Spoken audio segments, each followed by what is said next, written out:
ओम नमो भगवते वासुदेवाय. श्रीमद्भागवत महापुराण कथा ज्ञान यज्ञ. काल आपण ऐकलं की कान्हाला आता वासरांना गायींना चरायला न्यायचं आहे म्हणून त्यांनी आईला सांगितलं.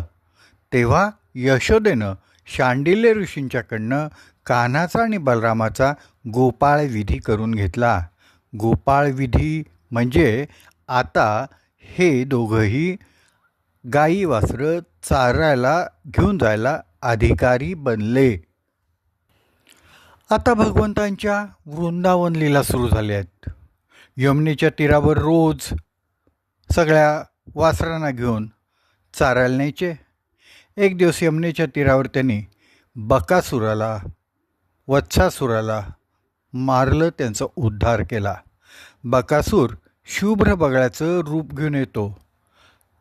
बकासूर म्हणजे दंभ आहे आणि वत्सासूर म्हणजे अज्ञान आहे.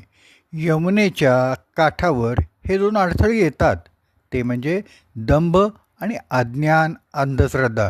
त्यांना पार करूनच जायला लागतं. एक दिवस गोपबालकांच्यासह कन्हैया खेळण्यात दंग होता. तेवढ्यात पुतनेचा आणि बकासुराचा भाऊ आघासूर अजगराचं रूप घेऊन कृष्णासह सर्वांना गिळण्याची इच्छा करून शांत बसला होता. मुलांचं त्याच्याकडे लक्ष गेलं तेव्हा त्यांना ती निसर्ग शोभाच वाटली. अगदी अजगराच्या तोंडाप्रमाणेच ही गुहा दिसते असं गोपबालकं म्हणायला लागली. आघासूर अत्यंत भयंकर होता की त्याची भीती अमृतपान करून अमर झालेल्या देवांनासुद्धा होती.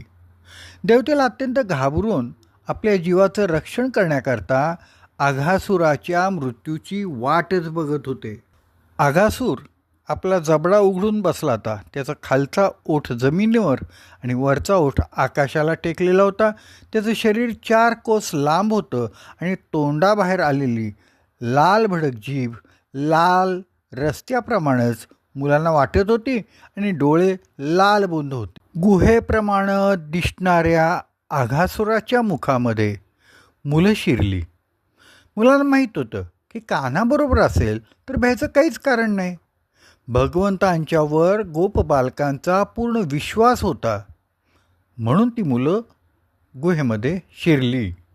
भगवंतांच्यावर पूर्ण विश्वास श्रद्धा ठेवून वाटचाल करा, भगवंत रक्षण करणारच.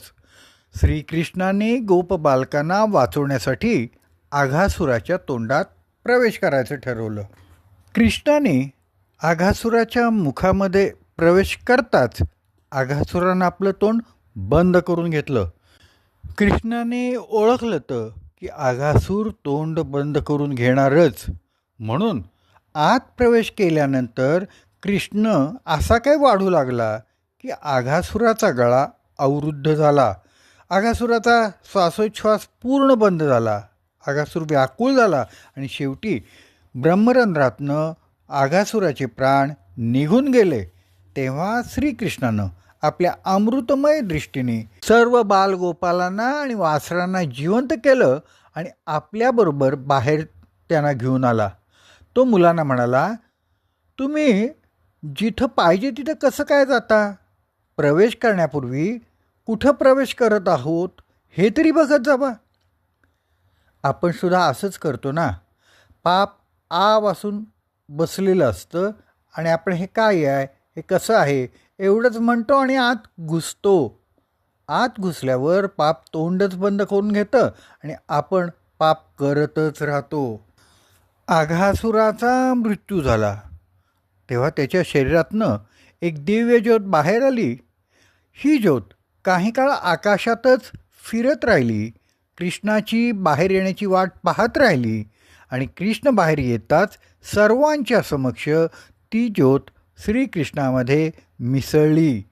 आघासुराचा वध पाहून देवानी कृष्णावर पुष्पवृष्टी केली. आघासुराचं शरीर पुढं कित्येक दिवस मुलांचं खेळणं झालेलं होतं. 5व्या वर्षी श्रीकृष्णाने केलेला हा पराक्रम 1 वर्षानंतर सुद्धा आजच केल्याप्रमाणे तितक्याच नाविन्यानं गोकुळवासींना त्यांची मुलं हा पराक्रम सांगत होती. परीक्षित राजा विचारतो, हे कसं काय?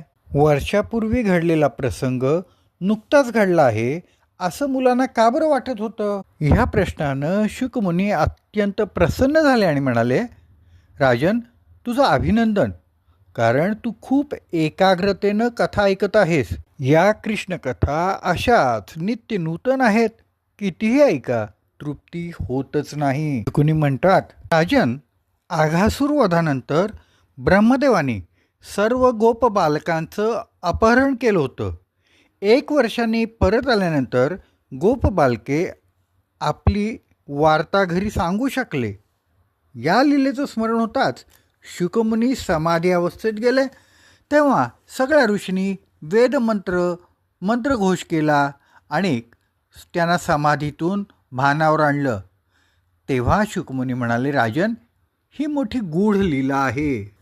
आघासुराच्या तावडीतून गोपबालकांची सुटका केल्यावर सर्वांच्या इच्छेनुसार सर्व गोपबालके श्रीकृष्ण जेवणाकरता यमुना तीरावर गेली. समोरच सगळी वासरं चारा खात होती.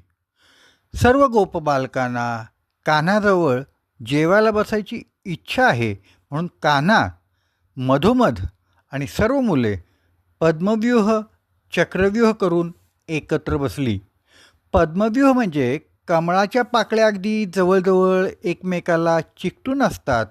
मध्ये कोमल मगज असतो. त्यांना लगटूनच बाहेर मोठ्या पाकळ्या असतात. तसे म्हणजे चक्रव्यूह. प्रत्येकाला कान्हाला घास भरवायचा होता म्हणून कृष्ण मधोमध बसून सर्वांच्या इच्छा पूर्ण करतोय. कान्हा या सगळ्यांना समजावून सांगतोय, कधीही एकट्यानं खाऊ नका, चोरून खाऊ नका. एकट्याने खाणं हा पशुधर्म आहे. कुणी पेढे आणले ते, कुणी बर्फी आणली ती, गुलाबजाम, जिलेबी आणलेली होती. सर्वजण आनंदाने खात होते, इतरांना खाऊ घालत होते. सर्वांच्या बरोबर खाताना कान्हाचं रूप अवर्णनीय होतं. डोक्याला मोरपीस, कमरेला पितांबर, त्यात खोचलेली बासरी, खाकेत शिंग, एका हातात काठी, डाव्या हातात दहीभात, एका बोटावर लोणचं, भोवताली गोपबालकं बसलेली होती. कान्हाचा मित्र मधुमंगल, शांडिल्य ऋषी आणि पूर्णमासीचा मुलगा. त्यांच्या घरी स्वयंपाक कधीच व्हायचा नाही म्हणून यशोदा मैया रोज त्याला आपल्या घरीच जेवण वाढत असे. एक दिवस कान्हा मधुमंगलला म्हणाला, तू कधीच मला काही देत नाहीस, उद्या तू काहीतरी आणच, मला तुझ्या घरचं खायचं आहे.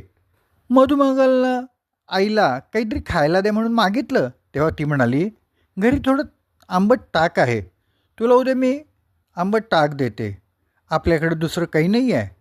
म्हणून मधुमंगल आंबट ताक घेऊन आलेला होता.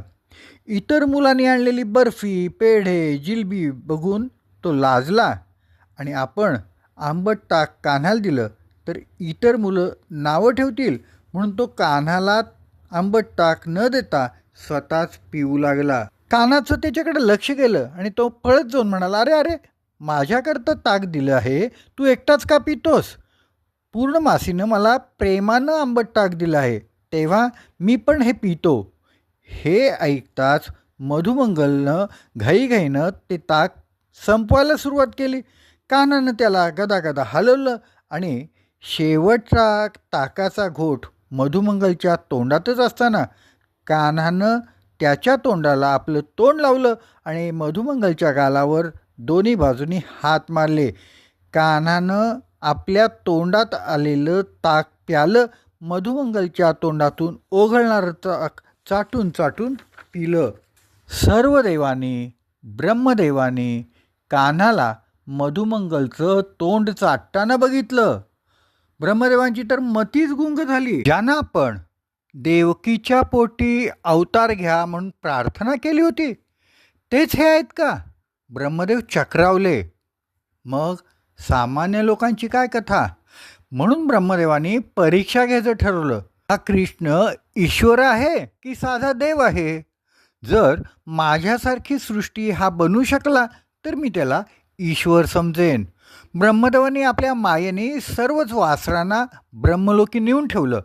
जेवता जेवता गोपबालकांचं लक्ष गेलं त्यांना वासरं दिसली नाहीत. अरे, वासरं कुठे गेली? कन्हैया म्हणाला, तुम्ही जेवण करा, मी वासरं घेऊन येतो. गेली असतील चरत चरत पुढं. आणि कृष्ण वासरं आणायला पुढं गेले, पण त्यांना वासरं दिसलीच नाहीत. म्हणून कान्हा जेव्हा परत आला तेव्हा त्याला गोपबालकंही गायब झालेली दिसली. श्रीकृष्णांनी जाणलं की ही सगळी करणी ब्रह्मदेवांची आहेत. ब्रह्मदेव विसरलेले दिसतात की मी त्यांचा आजोबा आहे. ब्रह्मदेव करतात ती जीवसृष्टी पंचमहाभूतांच्या मदतीनं करतात आणि भगवंत करतात ती लीलासृष्टी, ईशसृष्टी, ती भगवंतांच्या केवळ इच्छेनं बनते. श्रीकृष्णाने लीला केली, त्यांनी सर्व गोपबालकांचं आणि त्यांच्या वासरांचं रूप धारण केलं. ते आपल्याच स्वरूपाशी खेळत असतात, हे निर्विवाद. परमात्मा जेव्हा संकल्प करतो तेव्हा सृष्टी उत्पन्न होते.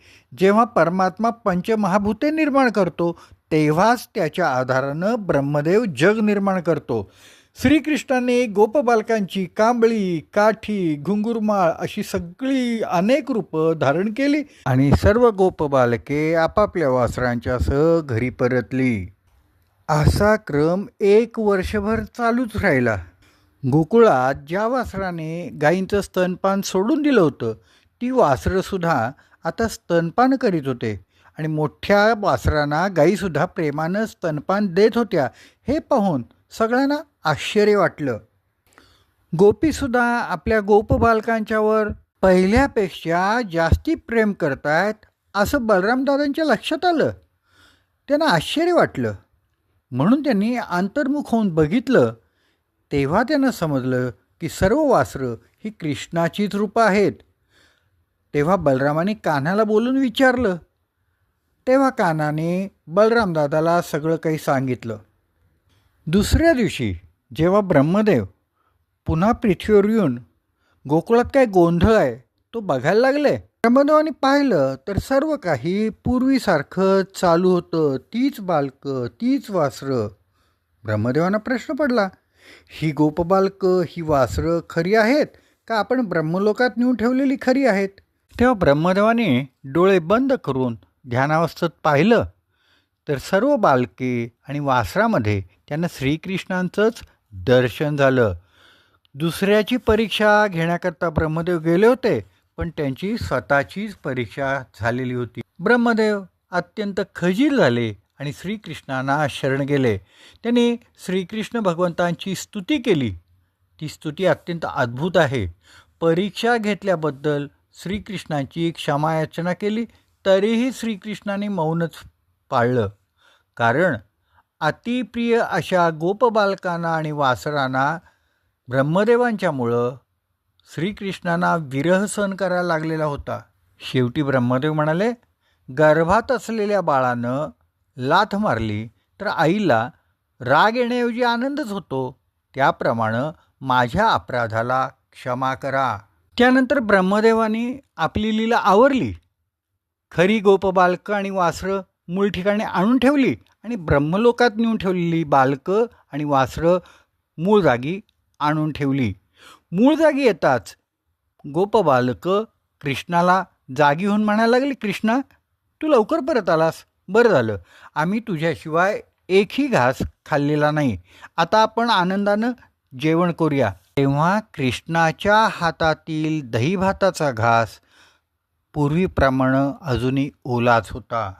कृष्ण हसत हसत सर्व गोपबालकांना म्हणाला, सर्वांनी आणलेलं अन्नपदार्थ एकत्र करून सर्वांनीच खाऊया.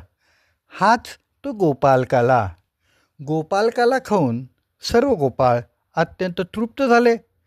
काल्याचं खरकटे हात धुवायला सर्वजण नदीवर गेले. तेव्हा गोपाळांच्या हाताला लागलेलं काल्याचं कण आपल्याला मिळावेत म्हणून सर्व देव लालची झाले आणि माशांची रूपं घेऊन यमुनेत आले.